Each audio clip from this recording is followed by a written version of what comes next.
அவுதுல்லாஹிமினஷைத்தானிர் பிஸ்மில்லாஹிர் ரஹ்மானிர் ரஹீம். அன்பார்ந்த நேயர்களே, இது அல் குட்ஸ் பற்றிய ஒரு சிறப்பு காணொளி. இதில் இன்று 10-12 நாட்களாக ஈரானை அமெரிக்காவும் இஸ்ரேலும் தாக்க தொடங்கியதிலிருந்து அல் அஸ்காவை அதை காரணம் காட்டி அல் அஸ்காவினுடைய எல்லா கேட்டுகளையும் எல்லா வாசல்களையும் இஸ்ரேல் அடைத்துவிட்டது. பெரிய அளவில் இராணுவத்தை குவித்திருக்கிறது. இந்த பிப்ரவரி 28 இந்த யுத்தம் தொடங்குவதற்கு முன்னால் நான் உங்களிடத்திலே சொன்னேன், 1,00,000 பேர் தராவியும் தொழுகிறார்கள், ஜும்மாவையும் தொழுகிறார்கள் என்று சொன்னேன். இது இஸ்ரேலுடைய அனைத்து கெடுபிடிகளையும் கடந்து இப்பொழுது அவர்கள் என்ன முடிவு செய்திருக்கிறார்கள் என்று சொன்னால், அந்த வாசல்களுக்கு முன்னால் அடைக்கப்பட்டு கிடக்கும் கதவுகளுக்கு முன்னால் தொழுகையை நிறைவேற்றுவோம். இதன் மூலம் நாம் அல் அக்ஸாவில் உள்ள நமது உரிமையை நிலைநாட்டுவோம் என்று முடிவு செய்திருக்கிறார்கள். பயங்கர கெடுபிடி, அரெஸ்ட் பண்றான், 2 இளைஞர்கள் ஷஹீதாகி இருக்கிறார்கள். இப்போ இதனுடைய நிலை இது. இதை காப்பாற்றுவதற்காக ஆரம்பிக்கப்பட்ட ஆர்கனைசேஷன் ஆஃப் இஸ்லாமிக் கண்ட்ரிஸ் என்ன செய்துட்டு இருக்குன்னு உங்களுக்கு தெரியும். கண்டன அறிக்கை கூட இப்ப இந்த 10 நாளா விடலை. அல் அக்ஸாவை காப்பாற்ற வேண்டிய பொறுப்பு அரபுகளுக்கு இருக்கிறது, அரபு நாடுகளுக்கு இருக்கிறது. ஆரம்ப காலத்தில் இந்த பிரச்சனையை அப்படித்தான் பேசினார்கள். அது அரபுகளுக்கும் யூதர்களுக்கும் இடையே உள்ள பிரச்சனை என்று பேசினார்கள். அந்த நிலையில் அரபுக்கள் உலகத்தில் உள்ள முஸ்லீம் பாப்புலேஷன்ல 20% தான் இப்போ தேசம் அப்படிதான் இருக்கு. ஆனா அவர்கள் என்ன செய்து கொண்டு இருந்தார்கள் என்பது இப்ப தெளிவு. 1967 வாங்கின அடியில அல் அக்ஸாவை பத்தி கவலையப்படுறது இல்லை. இப்போ அது இந்த 67 இருந்து இந்த 56-57 வருடமாக அவர்கள் என்ன செய்து கொண்டு இருக்கிறார்கள்? இஸ்ரேலோடு சுமூகமான உறவுகளை வைத்துக்கொண்டு உலகத்தின் எந்த பகுதியிலும் காசாவில கூட்டுப்படுகொலைகளை செய்த இஸ்ரேலிய இராணுவத்தினர் தங்க முடியாது. ஆனா அரபு நாடுகளில் தங்க முடியும். எவ்வளவு சொகுசா வாழ்ந்திருக்கான் பாருங்க. அமெரிக்க தளம்னு கல்ஃப் கண்ட்ரிஸனுடைய படத்தை உறிஞ்சிக்கிட்டு இன்னைக்கு எங்களை நீங்க பாதுகாக்கணும்னு சொல்லக்கூடிய அளவுக்கு எவ்வளவு சொகுசா வாழ்ந்திருக்கிறார்கள் என்று பார்த்துக்கணும். அப்போ இந்த முஸ்லிம் நாடுகள்லாம் அமெரிக்காவினுடைய ப்ரொடெக்டரேட் சொல்லக்கூடிய அமெரிக்காவினுடைய பாதுகாப்பின் கீழ் போய் அல் அஸ்காவை மறந்த நிலையில்தான் ஈரானில் ஒரு புரட்சி மூலம் இஸ்லாமிக் ரிபப்ளிக் என்று அமைக்கப்படுகிறது. இமாம் கொமேனி அவர்கள் ஒவ்வொரு ரமலான்லையும் கடைசி வெள்ளிக்கிழமை அல் குட்ஸ் தினம் என்று அனுசரியுங்கள். உலக முஸ்லிம்களிடத்திலே ஒரு விழிப்புணர்வை ஏற்படுத்துங்கள். அரபுகள் செத்து போய்விட்டார்கள், நடைமணமாக ஆகிவிட்டார்கள், சோத்தால் அடித்த பிண்டங்களாக மாறிவிட்டார்கள், அமெரிக்காவின் தோட்டத்து தொழும்பர்களாக மாறிவிட்டார்கள். ஆகவே நீங்கள் உலக மக்களிடம் முதல்ல அல் குட்ஸ் நம்மளுடைய முதல் கிபிலா என்பதை தெளிவுபடுத்துங்கள். பெருமானார் ஸல்லல்லாஹு அலைஹி வஸல்லம் அவர்கள் அந்த பள்ளிவாசலுக்கு அல் அக்ஸா பள்ளிவாசலுக்கு மிகப்பெரிய முக்கியத்துவத்தை தந்திருக்கிறார்கள்.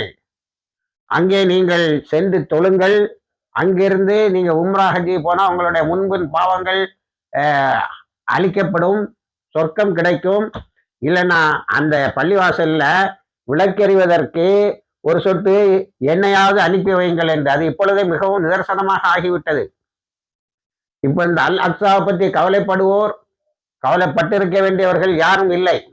ஆனால் 1979 இமாம் கொமேனி அவர்கள் அறிவித்ததை தொடர்ந்து அல் குட்ஸ் தினம் ரமலானின் கடைசி வெள்ளிக்கிழமையில் அனுசரிக்கப்படுகிறது. ஆரம்பத்தில் இது சியா ப்ரோக்ராம் அப்படி இப்படின்னா, அல் அஸ்கா யாருக்குள்ளடா சன்னி முஸ்லிம்களுக்கு சொந்தமானது. அதை சுற்றி வாழ்பவர்கள்லாம் சியாக்கள் கிடையாது.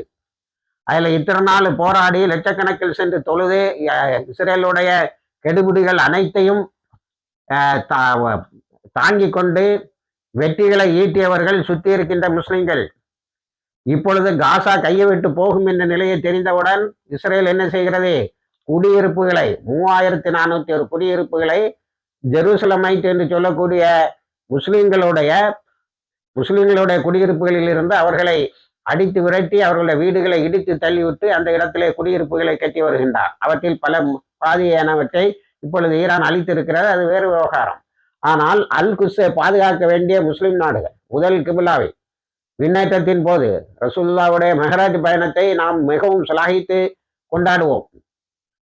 அந்த அந்த இரவில் நாம் நிறைய இபாதத்துகளை செய்ய வேண்டும் என்று மக்களுக்கு சொல்கிறோம். ஆனால் அந்த விண்ணேற்றத்துக்கு மூல காரணமாக இருந்த திருக்குரானிலே தொலைதூரத்தில் இருந்த அந்த மஸ்ஜித் என்று அழைக்கப்படுகின்ற அந்த முதல் கிபிலாவை பாதுகாக்கின்ற நிலை இன்றைக்கு எப்படி இருக்கிறது?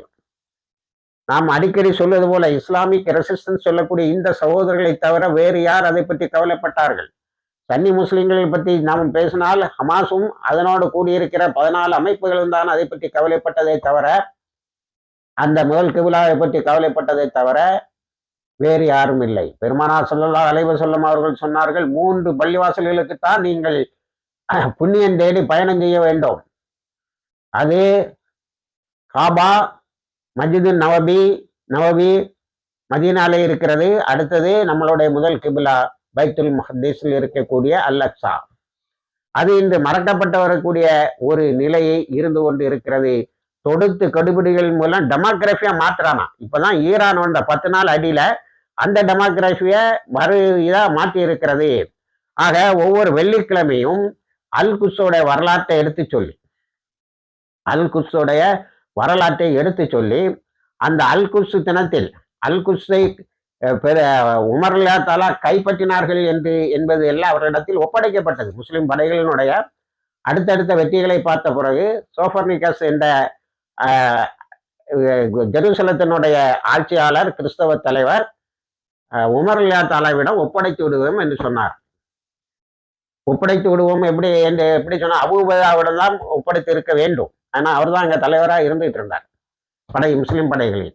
இல்ல, நீங்க உங்க கலிஃபா வர சொல்லுங்க, இது வரலாற்றில் மிக முக்கியமான இடம், அதனால் நீங்கள் உங்க கலிஃபா வர சொல்லுங்கன்னு சொன்னாங்க. அந்த வரலாறை நம்ம நிறைய சொல்லியிருக்கோம்.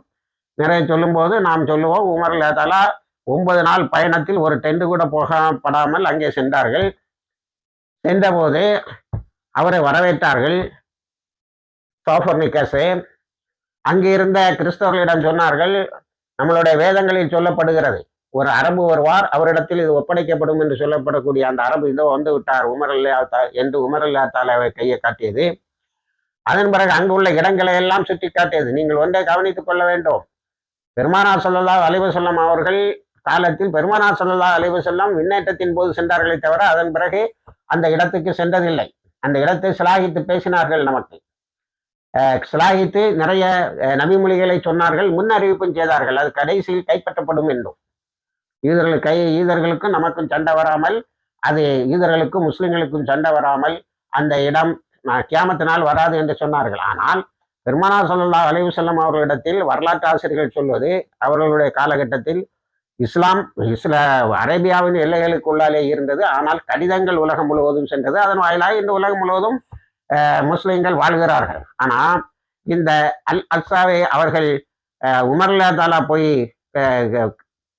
கையில எடுத்து சாவியை வாங்கி அப்படியே அவருக்கு சுத்தி காட்டினார் சோஃபர்னிகஸ். அவர் சொன்னார், இதெல்லாம் உங்களுக்கு முக்கியமான இடம், இதெல்லாம் உங்களுக்கு முக்கியமான இடம்னு. ஒரு முக்கியமான இடத்தை கடந்து செல்லும் போது சோஃபர்னிகஸ் என்ன செய்தாரு, அவருடைய செருப்புகளை கலத்தி போட்டு போனாரு. அப்போ உமர் ரலியல்லாஹு தஆலா செருப்பை கலத்துனாங்க. அப்போ சொன்னார், நீங்க கலத்த தேவையில்லை, எங்களுக்கு தான் புனிதமான இடம்னு. அப்போ உமர் ரலியல்லாஹு தஆலா சொன்னாங்க, இல்ல, நீங்க புனிதமாக கருதக்கூடிய ஒரு இடத்தை நான் அதை கலங்கப்படுத்த விரும்பவில்லை, நானும் புனிதமாகவே கருதுகிறேன். எவ்வளவு பெரிய பெருந்தன்மை! அழுதுட்டார் அந்த சோஃபர்னிகஸ். என்ன பெருந்தன்மையான ஒரு மனிதனின் பக்கத்தில் நான் இருந்து கொண்டு இருக்கிறேன் என்று சொல்லி இருக்கிறார். அடுத்து அங்கே இருந்த சர்ச் ஆஃப் ரிசர்க்ஷன் மறு வளர்ச்சியின் ஆலயம் என்ற இடத்தில் இருக்கும்போது தொழுகை நேரம் வந்தது. தொழுகைக்கு இப்படி எட்டி பார்த்தாங்க, எங்கேயே தொழலாமான்னு சொன்னாங்க. இல்லை, இங்கே தொழுதா இந்த இடத்த என் மக்கள் கைப்பற்றி கொள்வார்கள், பின்னாடி எங்க அமீருல் மூமினூன் கலீஃபா சஜிதா செய்த இடம் எங்களுக்கு சொந்தம்னு வருவாங்க, நமக்குள்ளால சண்டை வரும், அதனால வேண்டாம், நான் வெளியில தொழுவோம்னு சொல்றாங்க.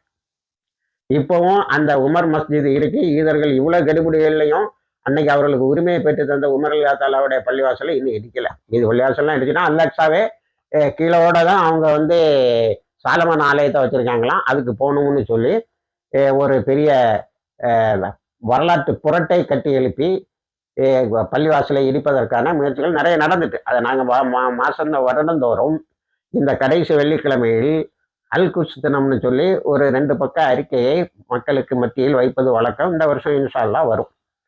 அப்போ இப்போ வாட்ஸ்அப்பு ஃபேஸ்புக்லேயே அதிகமாக போகிறதுனால அதுலேயும் நாங்கள் வெளியிடுவோம்.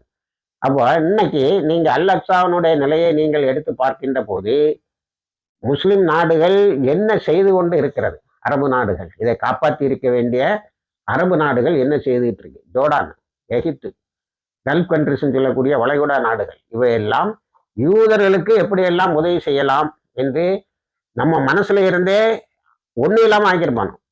பாலஸ்தீனம் என்ற ஒரு நாடே இல்லை என்ற ஒரு வரலாற்றை எழுதுவதற்கு முயற்சி செய்தார்கள். இந்த போராளிகள் குழுக்கள் தான் அதை காப்பாற்றி கொண்டு இருக்கிறார்கள்.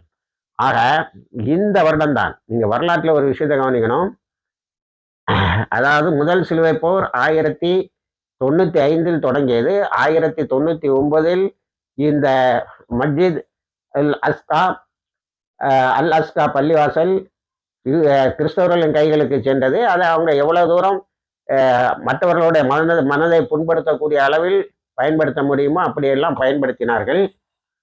90 வருஷம் அவங்க கையில் இருந்தது. அந்த 90 வருஷம் தொழுகை நடக்கலை.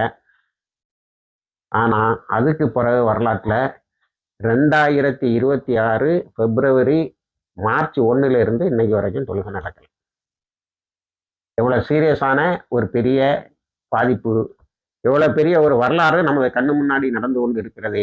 அதை காப்பாற்ற வேண்டிய அரபு நாடுகள் அமெரிக்காவுக்கு தளத்தை கொடுத்துக்கிட்டு, அமெரிக்கா இப்போ எங்களை காப்பாற்றுன்னு இவங்கள்ட்ட சொல்ல அவ்வளவு பணத்தை இழந்து விட்டு, அவ்வளவு எண்ணெயையும் அமெரிக்காவுக்கு அள்ளி கொடுத்து விட்டு, அதுபோல் ட்ரம்ப் வரும்போது முந்திக்கிட்டு எப்ஸ்டீன் ஃபைலில் அவனை பற்றி எவ்வளவோ பக்கங்கள் இருக்கான்.